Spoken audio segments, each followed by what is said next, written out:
All right, welcome everyone. Appreciate you joining us today. My name is Helen Mason. I'm a managing director and market leader in Riveron's Denver office. We're looking forward to discussing an important and timely topic with you all today around implementing ASC 842. Given this topic is top of mind for private companies, we hope today's discussion is helpful as it relates to the practical application of some of the standard's more difficult concepts. I'll take a moment to introduce our presenters today. Ian Dams is a director in our Denver office, and Tom Connell, an associate director in our Denver office.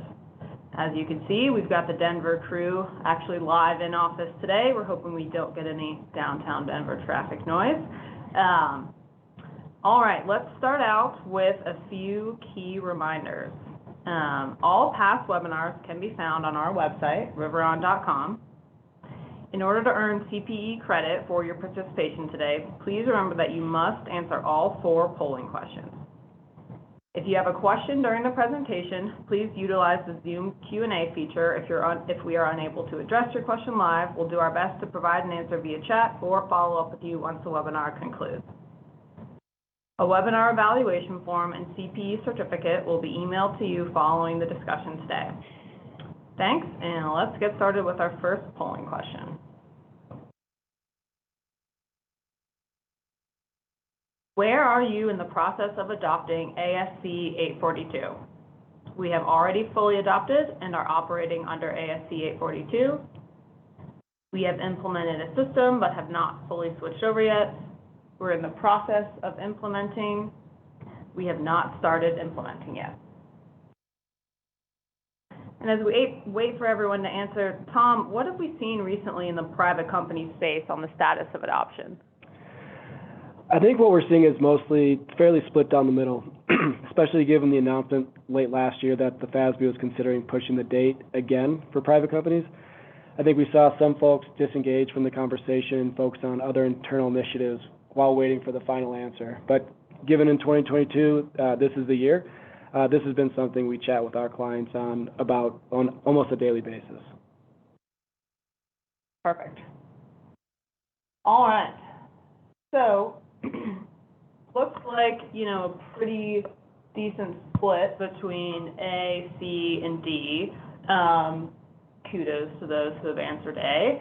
I think today's topics will be helpful, for those that are kind of in process or have not started quite yet.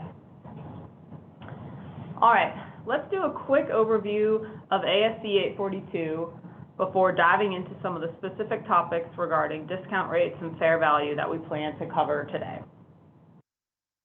The key differences when comparing lessee accounting between ASC 840 and ASC 842 are around the definition of a lease, as well as lease classification and the downstream financial statement impact. 842 introduces the concept of control into the definition of a lease, which widens the net on contracts and relationships that may now meet the definition of a lease under 840, historically not considered under 842, not historically considered under 840.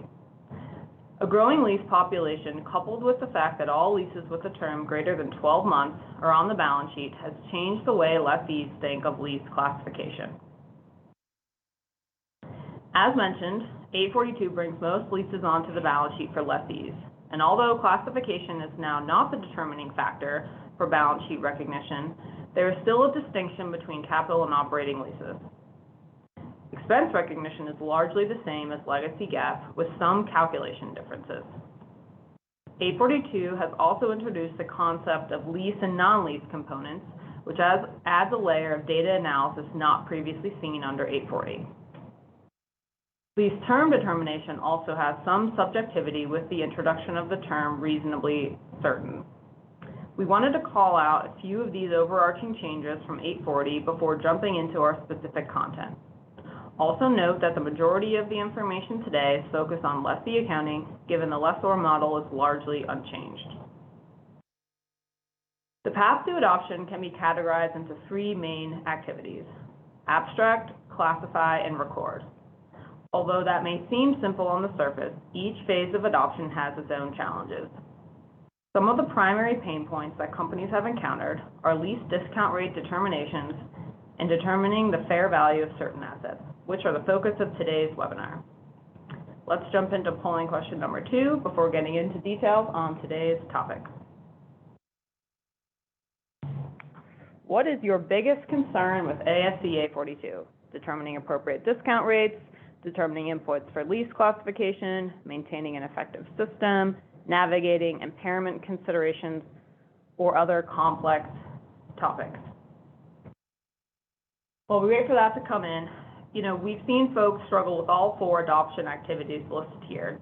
Depending on your lease portfolio size, complexity, you'll run into these issues at varying stages of adoption. So being prepared and aware up front can alleviate headaches down the line.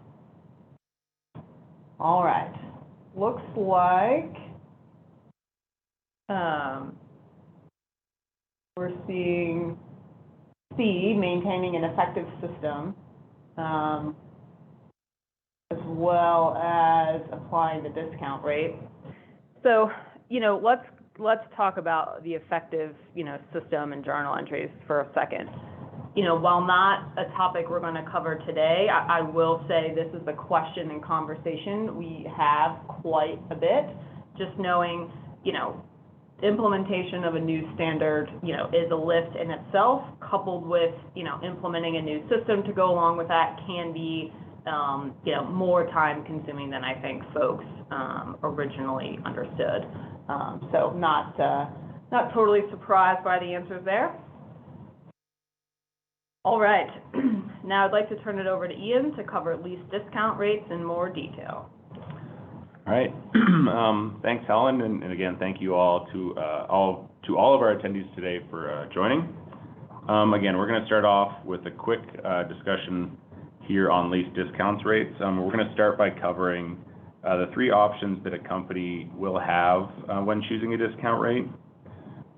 Option number 1, our first box on the left here, which, this one rarely we come across for lessees, is the rate implicit in a lease. Implicit rates are not usually explicitly stated in a lease agreement, but can be inferred if certain information is presented in the lease agreement.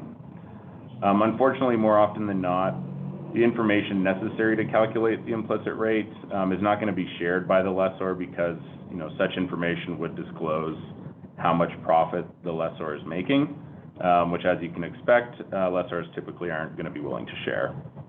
As such, we aren't going to spend any more time on the implicit rate today, but just know it is an option to consider depending on really how detailed your lease agreements are and what information is in there. Now jumping over to the third box, the risk-free rate. This option is only available to private companies. A risk-free rate is defined as the rate an investor would expect to earn from an investment that carries 0 risk over a defined period of time. We generally see our U.S.-based clients that elect to go with the risk-free rate option use a U.S. Treasury rate for a comparable term. And then the third and final option, and the rate that almost all of our public companies have used, is the incremental borrowing rate. The IBR is a calculated rate that will be specific to each company. We have the FASB definition up on this slide, but essentially an IBR is the interest rate a company would pay to borrow funds equal to the lease payments over the lease term, assuming that the loan is also collateralized by the underlying assets. Now that we've covered these 3 options, we're going to move on to analyzing the pros and cons of the 2 most common rates used, the risk-free rate and the IBR. I'm going to be spending a lot of time on this slide because this is probably one of the most common discussions that we have been having with our private clients that are going through their adoptions. Also, before we get too far into this, I just do want to qualify that the list we have up here is representative of the pros and cons that we believe to be most relevant for our discussion today. But I do want to make sure that our listeners know this is an exhaustive list of all the considerations out there that you'll need to look at when determining which discount rate will be the best fit for your company. All right, so first pro for the risk-free rate is going to be that they are, publicly available and can be easily accessed, with a quick Google search. As I noted on the last slide, most of our clients that elect to use a risk-free rate will use a U.S. T-bill rate, which can be pulled directly from the U.S. Treasury website, They're updated daily, and there's multiple terms that you can use it to align with your lease terms. So ease of access and availability being a big pro of going with the risk-free rate option. A second and somewhat related pro is that due to ease of access and public availability of these rates, there is little to no financial or time investment required in determining your risk-free rate, which, as we'll find out in a minute or two, is going to be one of the cons of going with an IBR rate, so stay tuned for that. The third pro we have up here is ease of audit. Obviously, easy access to these rates makes life easy on the audit team too, as they can go out and pull them just as easily as the company can. So definitely some audit efficiency gained by using the risk-free rate. Moving along to the cons of going with the risk-free rate option, number one being that risk-free rates are in most cases going to be a much lower rate than your IBR. The lower your discount rate, the higher your lease liability will be. If you have a large lease portfolio of leases with longer terms, using a lower risk-free rate versus an IBR is very likely going to have a material impact on the size of your lease liability, so definitely something to consider there. Con number two we have up here on our list is that because the risk-free rate Expedience is only available to private companies, if you ever plan on going public or being acquired by a public company, you will be forced to transition to an IBR at that point in time. So, for many companies with aspirations on being public someday, electing to go with the risk-free rate is really just kind of kicking the can down the road and potentially causing some remeasurement work for you in the event you do go public. Now we're going to transition to the pros and cons of using an IBR for your leases. Pro number one is that your IBR will definitely be more indicative as to what a real company-specific borrowing rate would be if you were to have financed the purchase of the asset versus entering into a lease. All of the inputs that would be going into your IBR calc will be company-specific and therefore result in a more accurate depiction of a rate to be used for discounting your leases. It's, again, going to be based on your specific company's debt structure, credit rating, and some other inputs we'll touch on later.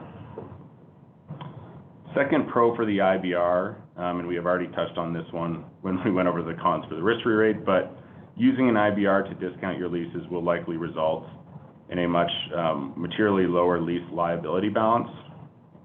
And then third pro, again, a con for the risk-free rate option, is that in the event you do go public or get acquired by a public company, you will already have processes and procedures in place to calculate your IBR. So just one less public company readiness item that you can check off the list. For cons, the biggest challenge that our private companies face when calculating their IBR is difficulty accessing certain inputs that are included in the calc of the IBR.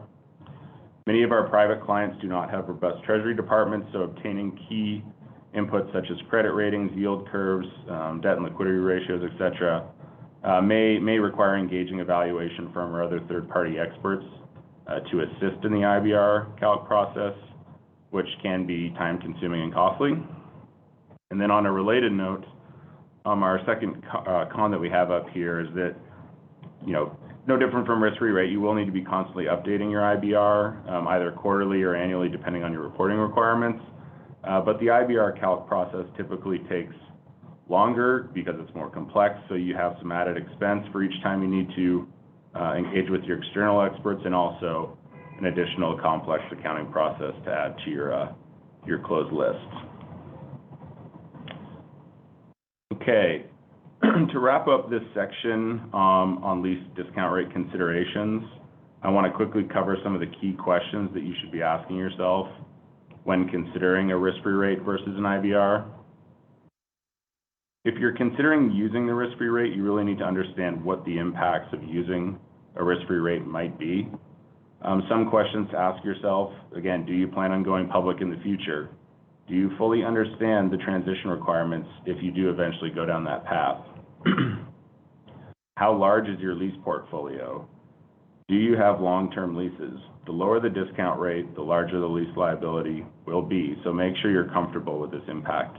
Make sure you're comfortable with the impact this will have on your balance sheet. Do you have debt covenants that could be impacted by the size of your lease liability? Again, using a risk-free rate will result in a larger lease liability, so make sure you know what you're up against in terms of your debt covenants. If you're leaning more towards an IBR, you should be asking yourself, how am I going to gather the inputs to calculate my IBR? Do I have a Treasury department that can help me pull these? If you're not sure where you're going to get the information and can't call on anyone internally to help, have you identified an external expert that can assist with the IBR process? And are you comfortable with the costs associated with using a third-party expert? Regardless of whether you engage a third party to calculate your IBR internally, you also need to fully understand your debt profile. The characteristics of your debt will dictate how you calculate or how complex your IBR calculation will be. A couple of things to consider. Do you have debt with similar terms and origination dates that align with your largest, most material leases? Do you have collateralized debt? Again, going back to the definition of an IBR prescribed by the FASB, you have to use collateralized borrowing rate, so just one less adjustment you'll need to calculate if you have collateralized debt instruments in your portfolio. Again, these are just a few of some questions that you'll need to answer when assessing whether using the risk-free rate or an IBR is the best option for your company. It is critical that you understand not only the financial statement impact of choosing one over the other, but also the level of effort required and whether you're going to have to, go outside and you don't have the internal resources to leverage to help calculate your IBR. All right, and Ian, before we move on to, a little bit more detail around the IBR, I guess one clarifying question here regarding companies that have plans to go public. We've commented on how that impacts your initial decision on the risk-free rate versus IBR. Can you shed some light on whether that's a full retrospective change, back to adoption date once the IPO path is determined, or how does that usually look? That is a great question and definitely one we get all the time, or we are getting all the time. Unfortunately, the answer depends. It's our favorite way to answer these questions. But it does depend on multiple factors, and like you kind of mentioned, understanding your planned filing status, or the status of the company that you're being acquired by. For example, if you're going, public as an EGC, or depending on when your IPO is occurring, you may have different requirements for remeasuring leases. But more often than not, we don't see companies fall into any of these exception scenarios. So, the process of doing the risk-free rate expedient can be a challenging process. So we always advise, our clients to plan on, again, not being one of the exceptions. Yeah, fair. Okay, thanks. All right, now we are going to move on to covering some of the key factors and data points to consider when calculating an IBR, and give a brief overview of a few of the methods we see companies use. When you begin to think about calculating your IBR, there's some critical factors that you'll want to evaluate. We have a number listed on this slide, but I really want to highlight the first three, which are, knowing your credit rating and current borrowing rates, understanding your lease portfolio and the length of your leases, and having a collateralized debt instrument, or really understanding how you could calculate a collateral adjustment factor, are going to be key to ensuring you're correctly calculating your IBR. Probably the most important thing to think about when looking at the factors listed above, and those we'll cover on upcoming slides, is really how accessible is the information you're going to need to evaluate these factors, because all of them are going to play into your calc of an IBR. On this slide, I want to highlight some of the considerations that you can think about when assessing how complex your IBR calculation is going to be. When assessing creditworthiness, public companies, have the advantage of being able to look to their public credit ratings.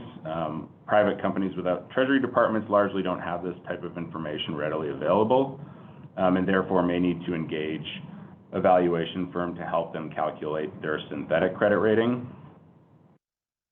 So moving down to the bottom left, then, when you're trying to determine what your company's specific market rates are, you should start by looking to your company's debt portfolio to try and determine if there's an instrument within your portfolio that would be a reasonable basis to start with when calculating your IBR.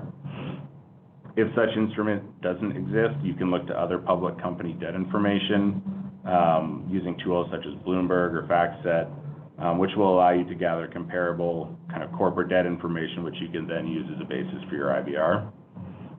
And then moving over to the bottom right, you also want to make sure you understand the other adjustment factors that might be applicable for your lease portfolio. We've got a few listed here, being foreign currency, collateralization, term, but there's definitely a bunch of other factors out there to think about. Now we're going to spend a few minutes reviewing two of the more common methods we see used by companies to calculate an IBR. First, we're going to cover the method in which a synthetic debt rating is used to then develop a yield curve. And then second, we'll cover a method in which is largely based on the analysis of similar publicly available debt information. All right, so moving on to the first, the synthetic debt rating method. This is the method that will require heavy involvement from Treasury or valuation. Valuation firms will take inputs such as company financials, entity-specific lease information, and industry and competitor data, and use this to calculate your synthetic debt rating, which can then be utilized to go out and find publicly available yield curves that will line up with this synthetic rating. From there, you'll need to further adjust as necessary, likely with continued assistance from your experts for example, collateralization and some other adjustment factors that we did hit on in previous slides. This is definitely the more complex of the two methods we're highlighting, but arguably yields a more accurate IBR. So what are the pros and cons of the synthetic debt rating method? Starting with the pros, as I just mentioned, using this method usually yields what is considered to be a more accurate IBR that is highly specific to the company. A second pro being the majority of the inputs used by the specialists to calculate a synthetic rating are easy to audit because they tend to largely come from the company's financials or other what we'll call audit-friendly sources. The main con for going down this road is it's likely going to involve third-party experts if you can't leverage internal resources or don't have the internal resources, which again is going to add cost and some timing nuances to the process. Now for the second method that we see commonly used, which I'm just going to call the publicly available debt analysis method. This method is one we see used often by our clients hoping to avoid having to pay for external experts, but also not wanting to use a calculation process that's overly simplified. With the use of a financial instrument tool such as the Bloomberg terminal, you can go out and compile a list of comparable and relevant debt instruments that can be then used as the basis for calculating your IBR. Once you've got this listing, you can then analyze, sort, and evaluate the data to determine the most reasonable interest rate to use as a basis for your IBR. And then, if applicable, you can also apply some of the company-specific adjustment factors that you feel may be missing from the population of the debt that you pulled. Generally speaking, the pros of this method are going to include that if you already have the necessary access and/or subscriptions to a tool such as Bloomberg, you can pull all the data yourself and calculate your IBR in-house. This gives you much better control on the timing and cost of determining your IBR. Also, if you don't already have one, the cost of these subscriptions are typically going to be less than having to go out and get a valuation firm to calculate your IBR for you every time you need it. The biggest con for this method is that it can be harder to audit because a lot of the criteria you use to arrive at your comparable debt population are generally going to be more subjective in nature. As a result, more time will be needed to spend carefully documenting and supporting your rationale for how you whittled down the population to arrive at your IBR. Also, these reports tend to be very large and initially might require some training and policy documentation on how you are generating, filtering, and analyzing the reports. Okay, with that being said, I'm going to pass it back over to Helen for our next polling question, and then we'll move on to the next topic. So Helen, back over to you. Thanks, Ian. All right, polling question number 3. Are you considering calculating your own IBR instead of using the risk-free rate? A, no, the risk-free rate works best for us. B, yes, in order to mitigate the balance sheet impact. C, yes, because we may not be able to use the risk-free rate within the next few years. D, yes, for other reasons. So interested to see, kind of where this one lands. But, while we're waiting for that to come through, I mean, Ian, what are you currently seeing as the most prevalent practice that our clients are adopting here? Yeah, I mean, we're really seeing both used, but I would say more of our private clients are kind of tending to angle towards using an IBR versus a risk-free rate. Ultimately, it really just depends on what the company believes the end user of the financials would like to see, and really what is the company's outlook, right? I would say when determining which rate to use, I would encourage our listeners to get the opinions of those outside of just the accounting team. So, educate your executive team on the financial statement impacts and ask for their opinions. Get feedback from your auditors, and then really, go out and talk to your peers and see what their considerations are, and maybe they're thinking about things that might not be on your radar. So, just a couple other thoughts there. Perfect. Yep. All right, so looks like A is the winner. Risk-free rate works best for us. I guess I would just say, too, piggybacking off of your commentary, Ian, and we're going to talk a little bit more about this kind of later in the presentation, but I think this one is important to talk about internally with folks outside of accounting, before that final decision is made, just so you've got kind of all the right constituents at the table. To your point, they understand, what the financial statement, maybe debt covenant impacts, and, there may be some folks on the team that have ideas on, a possible capital markets path that would need to be considered. Really, point being, this is kind of a decision that should be made with others, outside of just the accounting department as well. All right, now that we've discussed one of the first major adoption pain points related to the determination of the appropriate discount rate, let's move on to determining the fair value of leased assets as we continue to see clients struggle here when data is not readily available. Tom, take it away. Thanks, Helen. And before we dive into some of the challenges of fair valuing leased assets, I want to provide some commentary around adoption for 842 and some of the expedience that it allows. So fortunately, the ASC 842 does allow for a package of practical expedience that can be taken at adoption that many of the companies we've seen are taking advantage of. And the practical expedient package basically allows companies not to have to reassess 3 things. The first one being whether existing contracts at adoption contain a lease under the new definition of lease for 842. 2, whether previously capitalized initial direct costs would qualify for capitalization under 842. And 3, lease classification for existing leases at adoption don't need to be reassessed. So 1 and 2 are, less applicable to this point. Essentially, we don't have to, if it was a lease under 840, we're going to agree that's a lease under 842. And if we capitalize something under 840, we're going to capitalize under 842 as well.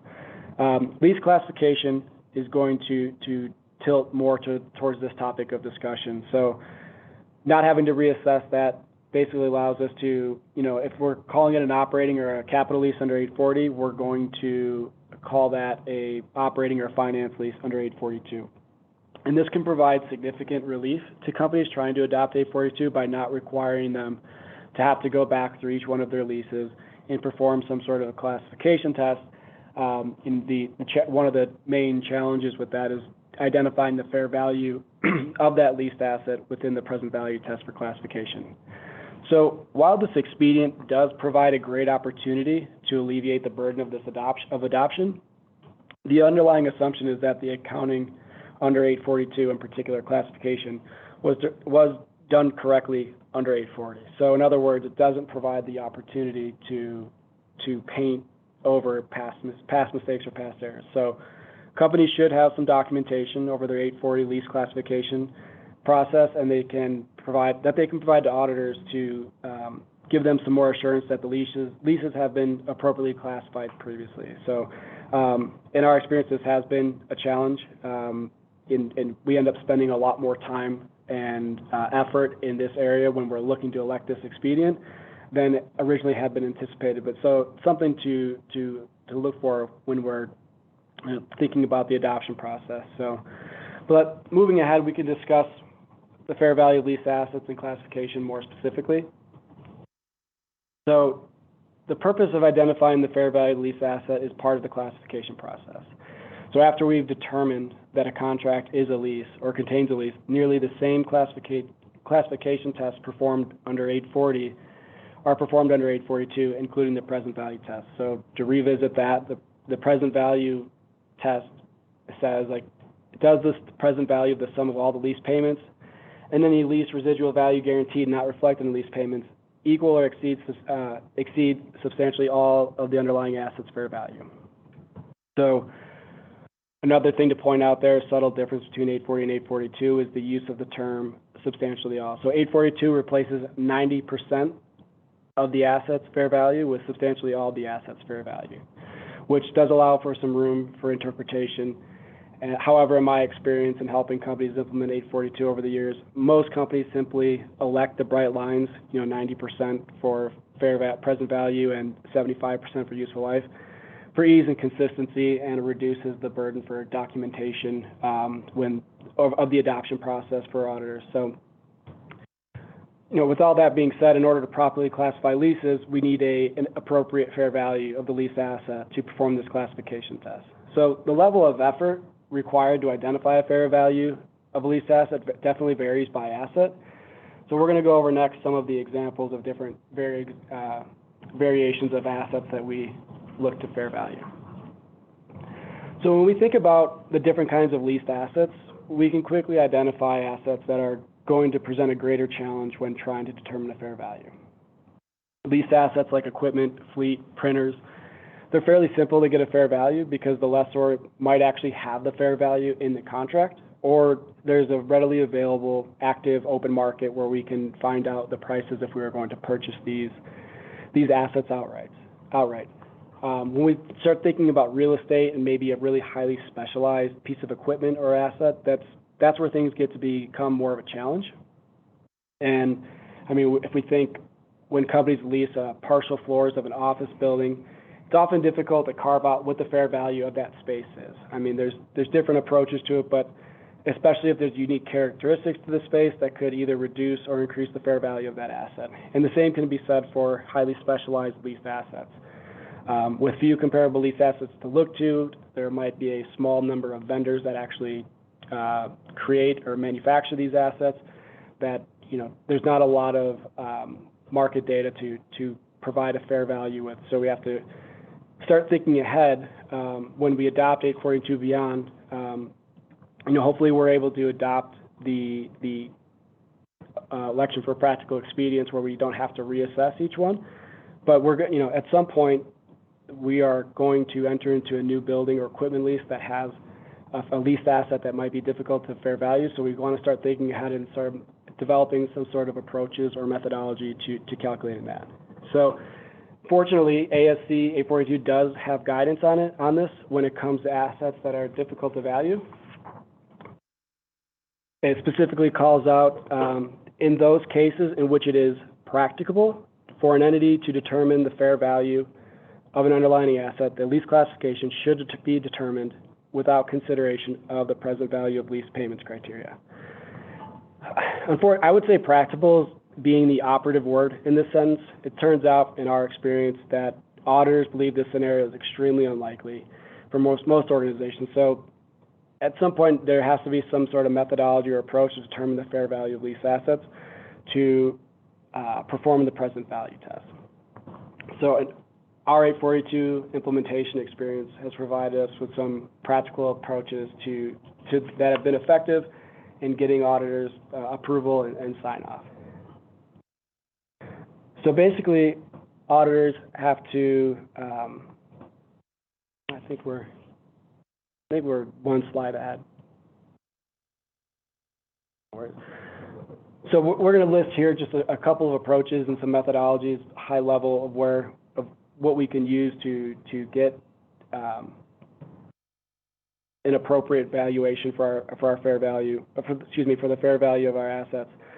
So we've had to think kind of broader outside the box, and when we think of things like a building, we can look at the square footage of the leased asset as a percentage of the entire square footage of the building, and applying that to the fair value of the entire building. Another similar approach is using tax information. Oftentimes, in some cases, tenants pay a property tax in addition to rent. We can compare this property tax to the overall property tax bill of the building, and then apply that percentage or allocation percentage to the fair value of the building, or oftentimes there is an assessed value of the building within the tax document that you can use for fair value as well. Some other things to consider is the value of the asset within the overall asset. So if we think of a high-rise building, office building,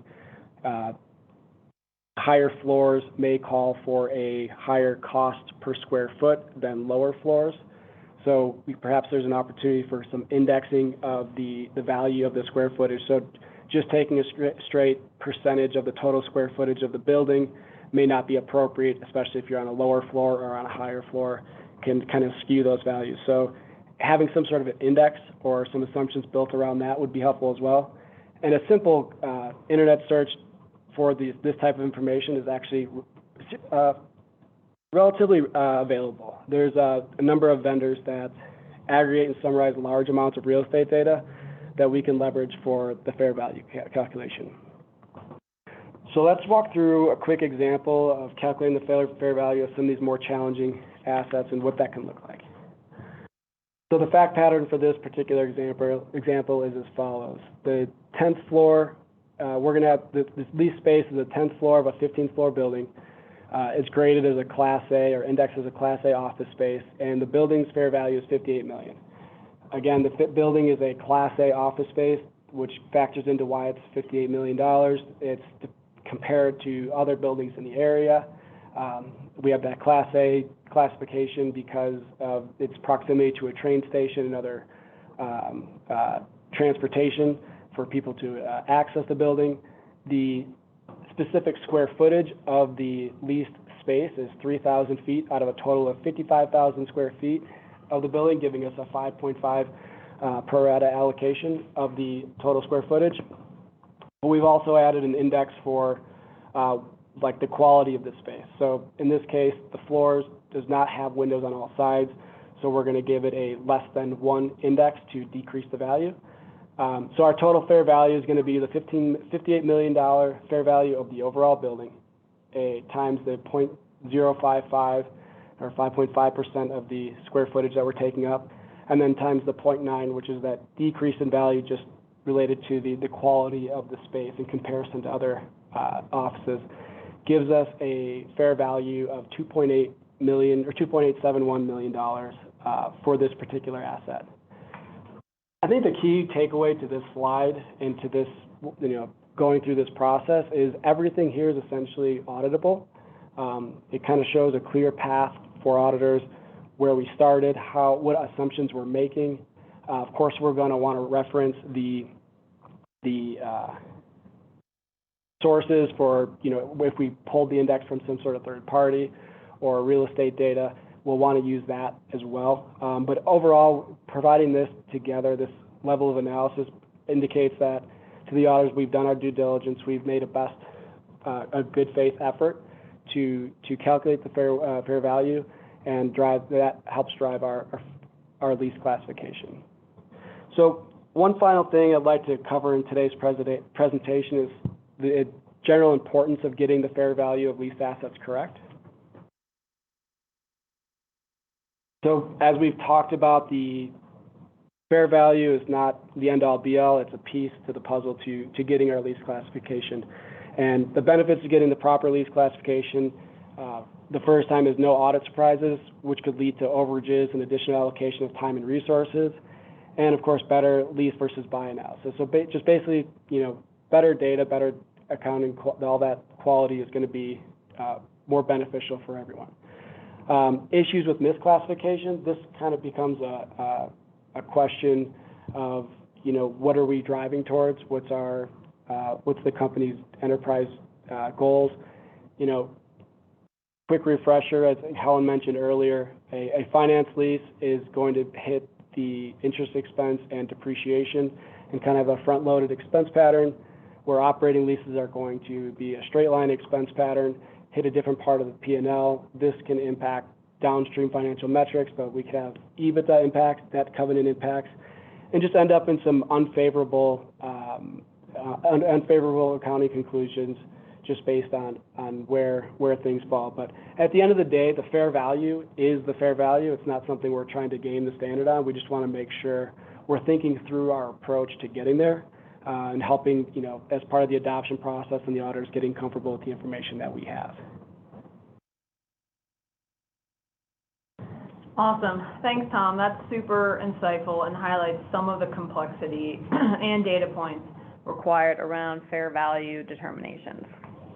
All right, let's move on to the last polling question. Which assets do you find are most difficult for your company when performing lease classification analysis? A, specialized equipment without an active market. B, partial building leases. C, older assets that may have a reduced fair value. Or D, other types of assets. And while we wait for those results to come in, I mean, Tom, where do you see, kind of your last couple of slides were touching on, kind of easing the audit process with your documentation, et cetera. Where do we see audit teams digging in the most around lease classification documentation? Many times it's a pretty high bar that folks should be ready for, but, anything to share there? Yeah, I mean, I think first and foremost is the less documentation that's there, the more they might start digging in. If there's not a whole lot there to look at, then they're probably going to press further and kind of cause for, some additional pain there.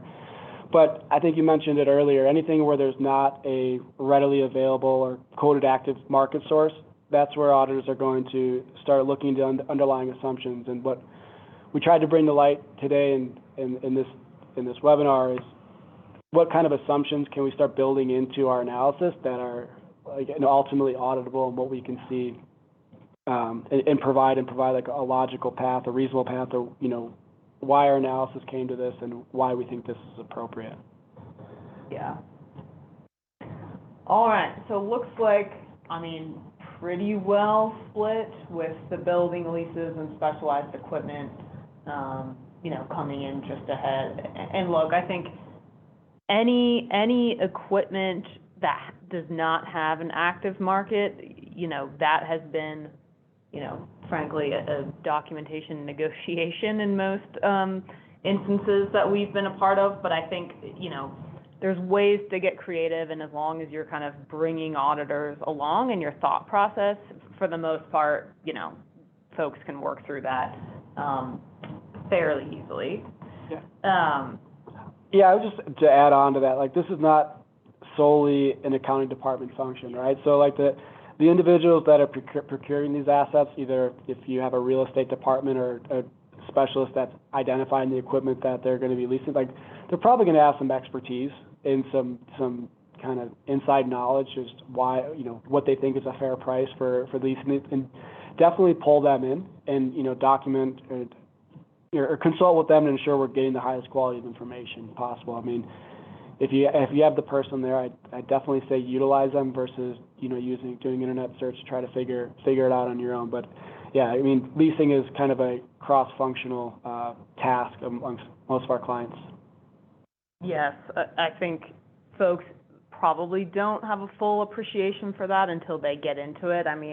Last thing you want to have happen is, you did an internet search for some kind of specialized piece of equipment, auditors go to talk to the guys in the field about that exact thing, and they, come back with quite a different answer than the Google search rendered months ago.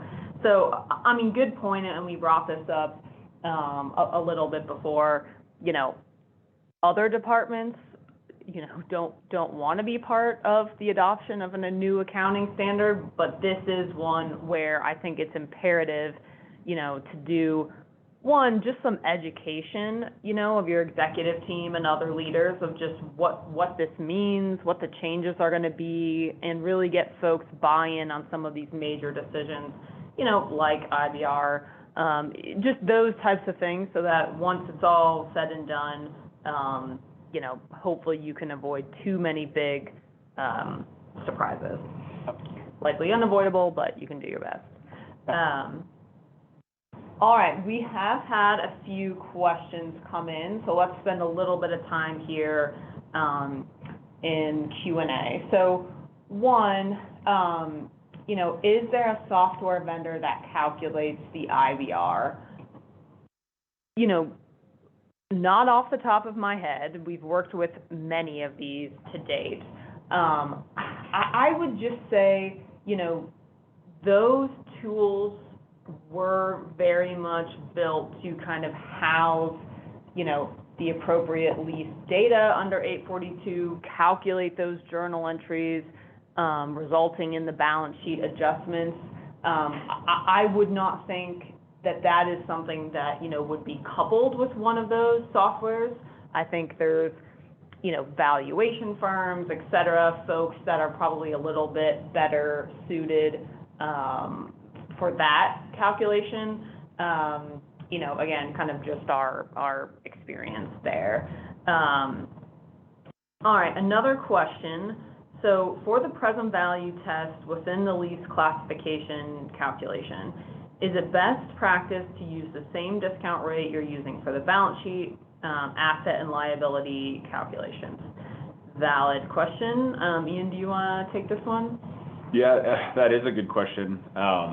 And again, something that often gets overlooked when you're making your decision on which discount rate you'll be choosing. I mean, the answer is yes, you will use your discount rate or whichever discount rate you elect to calculate your present value of lease payments, which is the input used in the classification test. Again, which brings us, to a good point to consider when looking at a risk-free rate versus using a higher IBR. I mean, using a risk-free rate, again, higher present value of lease payments. So, that first part of the test where you're comparing against the fair value, the higher your present value of lease payments versus your fair value, you could end up with a different answer when looking at operating versus finance. So if you are sensitive to having finance leases, using a higher rate, will theoretically reduce your present value lease payments. So definitely something to consider there, again, when making your discount rate election. Yeah. Perfect. Yep, that's helpful. All right, one other kind of general question that's come in. When should we start making progress on having 842 implemented?